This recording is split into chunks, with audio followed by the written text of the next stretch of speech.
नमस्कार दोस्तों, हम रांची यूनिवर्सिटी के अंतर्गत आने वाले सभी कॉलेजों के सेमेस्टर 6 के पॉलिटिकल साइंस ऑनर्स के लिए तैयारी कर रहे हैं। इसके लिए हम लोग क्या देख रहे हैं, आज हम लोग देखेंगे कोर 14 का पहला चैप्टर राष्ट्रीय एकीकरण चुनौतियां एवं निराकरण। हम लोग क्या देखेंगे, राष्ट्रीय एकीकरण चुनौतियां एवं निराकरण। तो चलिए हम लोग शुरू करते हैं। हम राष्ट्रीय एकीकरण में सबसे पहले क्या देखते हैं, राष्ट्रीय एकता को देखते हैं। हम राष्ट्रीय एकता को समझने का प्रयास करते हैं कि राष्ट्रीय एकता होता क्या है। तो हम सभी जानते हैं, क्या जानते हैं कि हमारा जो देश है भारत, वो क्या है, एक बहुत बड़ा देश है, विविधताओं से भरा पड़ा देश है। हमारा देश क्षेत्रफल के दृष्टिकोण से विश्व का 7वां सबसे बड़ा देश है, जबकि जनसंख्या के दृष्टिकोण से चीन के बाद दूसरा सबसे बड़ा देश है। इतने बड़े देश में बहुत सी विविधताएं पाई जाती है, बहुत से जाति के, बहुत से धर्म के, बहुत से भाषा बोलने वाले लोग पाए जाते हैं, बहुत से लोग पाए जाते हैं। तो इन सभी लोगों के बीच अपनी अपनी समस्याएं होती है। तो इन सभी समस्याओं से ऊपर उठकर देश हित के बारे में सोचना, समस्याओं से ऊपर उठकर देश हित के बारे में सोचना, विचार करना, जातिवाद, सांप्रदायिकतावाद, धर्मवाद, इन सभी को हटाकर देश के बारे में सोचने की विचारधारा को ही हम लोग क्या बोलते हैं, राष्ट्रीय एकता बोल सकते हैं। राष्ट्रीय एकता क्या है, एक विचारधारा है जो हमारे मस्तिष्क में, हमारे भावना से उत्पन्न होती है। अब हम लोग बात करेंगे राष्ट्रीय एकता की परिभाषा। तो राष्ट्रीय एकता की परिभाषा डॉक्टर सर्वपल्ली राधाकृष्णन के अनुसार राष्ट्रीय एकता गारे, ईट और गारे से बनने वाला एक मकान नहीं है, और ना ही यह एक औद्योगिक प्रक्रिया है जो कि किसी विशेषज्ञ द्वारा बनाया जा सकता है। यह क्या है, यह एक वैचारिक अभिव्यक्ति है, यह एक विचार है और मन में उत्पन्न होने वाली चेतना या भावना है, जिससे हम लोग क्या कह सकते हैं, राष्ट्रीय एकता बोल सकते हैं। हमारे मन में जो भाव उत्पन्न होगा राष्ट्रीय एकता के लिए, उसी को हम राष्ट्रीय एकता कह सकते हैं। इसको हम सुनियोजित तरीके से नहीं बना सकते हैं, प्री प्लान्ड नहीं बना सकते हैं। हमारे देश में राष्ट्रीय एकता बोला जाता है कि हमारा देश विश्व में सबसे पहले हमारे देश में खंड खंड टुकड़ों में विभाजित हुआ करता था, इसीलिए यहाँ राष्ट्रीय एकता की भावना का अभाव देखा जाता था। जब भारत में अंग्रेज नहीं आए थे, उससे पहले जो हमारा देश था वो देश क्या था, छोटे छोटे रियासतों में, टुकड़ों में क्या था, विभाजित हुआ था। छोटे छोटे रियासतों और टुकड़ों में विभाजित होने के कारण यहाँ पर विदेशी लोग आसानी से क्या कर पाते थे, आक्रमण कर पाते थे और इस पर अपना क्या कर पाते थे, कब्जा कर पाते थे। साथ ही साथ क्या होता है कि छोटे छोटे राज्यों और रियासतों में बटे होने के कारण हमारे देश के ही छोटे राज्य अपने बगल के पड़ोसी रियासत को क्या करना चाहते थे, हड़पना चाहते थे, अपना क्षेत्र का विस्तार करना चाहते थे। इससे क्या होता था, राष्ट्रीय एकता की भावना खत्म हो जाती थी, व्याप्त हो जाती थी। और जब अंग्रेज भारत में आते हैं तो अंग्रेज भी क्या करते हैं, फूट डालो और राज करो। क्या करो, फूट डालो और राज करो की नीति अपनाते हैं। फूट डालो और राज करो की नीति अपनाते हैं। वो भी भारत की एकता को तोड़कर फूट डालकर यहाँ राज करने की नीति अपनाते हैं, जिससे भारतीय एकता को क्या पहुंचता है, चोट पहुंचता है। तो हम लोग देखते हैं कि भारतीय एकता के मार्ग में क्या क्या चुनौतियां आ सकती है, इसके बारे में हम लोग देखते हैं। तो पहला चुनौती क्या आ सकती है, जातिवाद। भारतीय एकता के मार्ग में पहला चुनौती क्या आ जाता है, जातिवाद। हम लोग जानते हैं कि भारत क्या है, बहुत बड़ा देश है। भारत में बहुत से संप्रदाय के लोग पाए जाते हैं, जैसे हिंदू, मुस्लिम, सिख, ईसाई, ये तो बहुत अलग अलग संप्रदाय के लोग पाए जाते हैं। और हम देखते हैं कि इन संप्रदाय में भी बहुत से विभिन्न प्रकार के जातियों के लोग पाए जाते हैं। जैसे अगर हम लोग देखें तो हिंदू जाति में ही हम लोगों को बहुत से कास्ट के लोग देखने के लिए मिल जाएंगे, ब्राह्मण मिलेंगे, क्षत्रिय मिलेंगे, वैश्य मिलेंगे, और बहुत प्रकार के जातियों में ये क्या होते हैं, विभक्त हो जाते हैं। और ये क्या करते हैं, जब जाति की बात आती है तो ये जातिगत भावना की ओर आगे बढ़ते हैं, अपने जाति का विकास करने की ओर सोचते हैं, अपने जाति के ऊपर आंच आने नहीं देना चाहते, अपने जाति को क्या करते हैं, बढ़ाना चाहते हैं। इसके लिए वो राष्ट्रीय एकता को भी खतरे में क्या कर सकते हैं, डाल सकते हैं। तो सबसे बड़ा खतरा हमारे देश में क्या है, जातिवाद।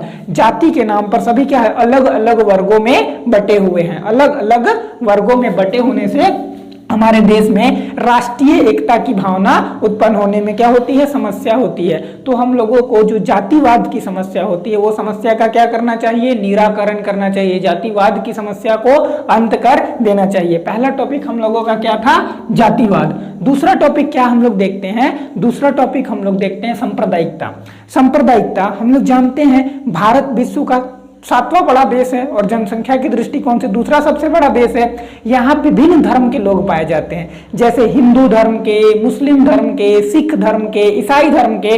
तो सभी कोई क्या चाहते हैं कि अपने धर्म का प्रचार प्रसार करते हैं। अपने धर्म का प्रचार प्रसार करने के लिए वो किसी भी हद तक चले जाते हैं और धार्मिक उन्माद की आड़ पर क्या करते हैं, दंगे और फसाद कराते हैं, जिससे क्या होता है, राष्ट्रीय एकता की भावना को चोट पहुंचती है और राष्ट्रीय एकता की भावना को चोट पहुंचती है, जिससे हमारे देश में राष्ट्रीय एकता की विचारधारा नहीं पनप पाती है। तो हमारे देश में जो सांप्रदायिकता है ये हमारे देश की राष्ट्रीय एकता के लिए एक अभिशाप के रूप में काम कर रही है। सभी कोई अपने अपने संप्रदाय के लोगों में, अपने अपने संप्रदाय के लोगों को क्या करना चाहते हैं, बढ़ावा देना चाहते हैं। अगला टॉपिक हम लोग क्या देखते हैं, छोटे छोटे राज्यों की मांग। छोटे छोटे राज्यों की मांग, हम लोग जानते हैं कि हमारा देश जो भारत है वो 28 राज्यों में विभाजित है। 28 राज्यों में विभाजित होने के बाद भी हमारे देश में अभी भी छोटे छोटे राज्यों की मांग उठती रहती है, जैसे कि मिजोरम, बोडो, विदर्भ की मांग। इन सभी छोटे छोटे राज्य अपने भाषा के आधार पर, तो क्षेत्र के आधार पर क्या करते हैं, अलग अलग राज्य की मांग करते हैं और केंद्र के सामने विरोध प्रदर्शन करते हैं। जब यह विरोध शांतिपूर्ण ढंग से होता है तब तो ठीक है, लेकिन जब यह विरोध शांतिपूर्ण ढंग से ना होकर अगर धार्मिक उन्माद के साथ होने लगे, क्रांतिकारी तरीके से होने लगे, तो क्या होता है, इससे भी हम लोगों के राष्ट्रीय एकता को क्या पहुंचता है, खतरा पहुंचता है। अगला टॉपिक हम लोग देखते हैं प्रादेशिकता। अगला टॉपिक हम लोग क्या देखते हैं, प्रादेशिकता। प्रादेशिकता क्या है, जैसे हमारा देश हम लोग क्या जानते हैं, 28 राज्यों में विभाजित हुआ है। 28 राज्यों में विभाजित होने के बाद सब हम जानते हैं कि हमारे देश के संविधान में ये छूट प्रदान है कि भारतीय नागरिक कहीं भी जा सकते हैं, कहीं भी अपना व्यवसाय कर सकते हैं, बिजनेस कर सकते हैं, घूम फिर सकते हैं, अपने देश में जाने की उसको पूरी आजादी है, पूरी छूट है। लेकिन जब कोई एक व्यक्ति अपने राज्य से दूसरे राज्य में जाता है तो उसको क्या किया जाता है, वहां दबाया जाता है, वहां उनको समर्थन प्रदान नहीं किया जाता है। अगर जैसे कोई बंगाल में जाए, बंगाल में तमिलनाडु का आदमी आ जाता है तो बंगाली लोग क्या बोलते हैं कि यहाँ उनको रोजगार नहीं करने दिया जाएगा, उनको व्यवसाय नहीं करने दिया जाएगा, नौकरियां नहीं मिलेंगी। तो ये सब क्या होता है, प्रादेशिकता होता है। जैसे बंगाल में सिर्फ बंगाली लोग ही रहे, झारखंड में झारखंडी लोग ही रहे, झारखंड में झारखंडियों को ही आरक्षण मिले। तो ये सब क्या है, प्रादेशिकता की भावना उत्पन्न होती है। इस भावना से भी राष्ट्रीय एकता को क्या पहुंचता है, चोट पहुंचता है कि उन लोगों को लगता है जो दूसरे राज्य से आते हैं कि हम भारत के नागरिक नहीं है, यहाँ पे हम लोगों का क्या किया जा रहा है, शोषण किया जा रहा है, हम लोगों को दबाया जा रहा है। तो इससे भी राष्ट्रीय एकता का क्या पड़ता है, राष्ट्रीय एकता का हम लोगों को चोट पहुंचती है। अगला हम लोग देखते हैं आर्थिक विषमता। आर्थिक विषमता, आर्थिक विषमता क्या है कि हम देखते हैं हमारे देश में गरीब और अमीर के बीच में बहुत अधिक खाई है। क्या है, गरीब और अमीर के बीच बहुत अधिक खाई है। किसी के पास धन है तो बहुत ज्यादा धन है और किसी के पास धन नहीं है तो कोई धन नहीं है। कोई अपने जीवन यापन या लालन पालन पोषण करने के लिए सोचना पड़ता है और किसी के पास अपार धन है। तो ऐसी स्थिति में जो गरीब वर्ग होता है उनको अमीर वर्गों का शोषण सहना पड़ता है, जिससे उनके अंदर रोष उत्पन्न हो जाता है, उनके अंदर रोष की भावना उत्पन्न हो जाती है, द्वेष की भावना उत्पन्न हो जाती है, जिससे भी क्या होता है, राष्ट्रीय एकता को हम लोगों को क्या पड़ता है, चुनौती मिलता है। राष्ट्रीय एकता कहीं ना कहीं खतरे में पड़ जाती है। अगला टॉपिक हम लोग क्या देखते हैं, अगला टॉपिक हम लोग देखते हैं बेरोजगारी।